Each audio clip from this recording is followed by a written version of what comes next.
நான் அடிக்கடி சொல்றது தான், ஒரு ஹோமத்துல கலந்துக்கிறீங்க, ஒரு வேள்வியில கலந்துக்கிறீங்க, ஒரு யாகத்துல கலந்துக்கிறீங்கன்னா பூர்ணாகுதி முடியாம போகக்கூடாது. ஒரு அபிஷேகத்துல கலந்துக்கிறீங்கன்னா அவருக்கு திருப்பி அலங்காரம் பண்ணி தீபாராதனை முடியாம போகக்கூடாது. ஒரு திருமணத்துல கலந்துக்கிறீங்கன்னா மாங்கல்ய தாரணம் பார்க்காம போகக்கூடாது. ஒரு இறப்புக்கு போறீங்கன்னா அந்த இறந்த நபரினுடைய பிரேதத்தை மண்ணில் வைத்து மேல மூடுற வரைக்கும் போகக்கூடாது. கடைசி வரையும் அந்த நிகழ்வை முழுமையாக இருக்கணும். ஆனா நம்ம இன்னைக்கு என்ன பண்றோம்? இது எதுவுமே நம்ம செய்யறது இல்லை. கோயிலுக்கு போறோம், நம்மள எல்லாம் வரிசையா நிக்க வச்சிடறாங்க. பெரிய கோயில்கள்ல நேராக தேங்காய் பழம் எடுத்துட்டு டோக்கன் வாங்கிட்டு உள்ள போறோம். சாமி பார்த்தோம், ஒரு நிமிஷம் வெளியே வந்துட்டோம், போய் இருந்துட்டோம். ஒரு வேள்வி பூஜைக்கு போனோம், அப்படியே இப்படி பார்த்துட்டு போயிட்டோம். ஒரு அபிஷேகத்துக்கு போனோம், அப்படியே பார்த்துட்டு உடனே தீபாராதனைக்கு முன்னாடி போயிட்டோம். கல்யாணத்துக்கு போனோம், நேரம் ஆயிடுச்சு, மொய் கொடுத்துட்டு போயிட்டோம்.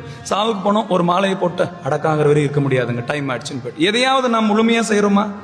எதையுமே நாம் முழுமையாக செய்யறதில்ல. அப்படின்றதுனால தான் முழுமையான பலன்கள் எதுவுமே நமக்கு கிடைக்கிறது. ஒத்துக்கிறீங்க தானே? அப்ப இனிமேல் அதற்கான நேரத்தை ஒதுக்கிட்டு போங்க. அந்த இல்லத்தார்கள் உங்களுக்கு முக்கியமானவர்கள் என்று நீங்கள் எண்ணினால் அந்த திருமணத்துல முழுமையா இருப்பீங்க. இறந்தவர் உங்கள் மனதில் இடம் பிடித்தவர்னா, அவர் முக்கியம் நினைச்சீங்கன்னா, அந்த ஆன்மா நற்கதி அடைன்னு நீங்க நினைச்சீங்கன்னா, அவரை மண்ணில் இட்டு மூடுற வரைக்கும் இனி நாம் ஒரு நாள் பார்க்க போறதில்லை. இனி நாம அவருடைய முகத்தை இன்னொரு நாள் பார்க்க போறதில்லைன்னு கடைசி வரையும் இருப்பீங்க. உங்கள் முன்பு இருக்கக்கூடிய பிம்பத்தில் தெய்வம் இருக்குதுன்னு நீங்க நம்பினீங்கன்னா அந்த வழிபாடு முடிகிற வரைக்கும் உங்களால போக முடியாது. இது ஒத்துக்கிறீங்க தானே? அப்போ எந்த கோயிலுக்கு போனாலும், இங்கன்னு இல்லை, எந்த கோயிலுக்கு போனாலும் ஒரு வழிபாட்டில் நீங்கள் முழுமையாக கலந்து கொள்ளுங்கள். நீங்க என்ன எடுத்துன்னு வந்திருக்கிறீங்கன்னு சாமி பார்க்கறது இல்லை.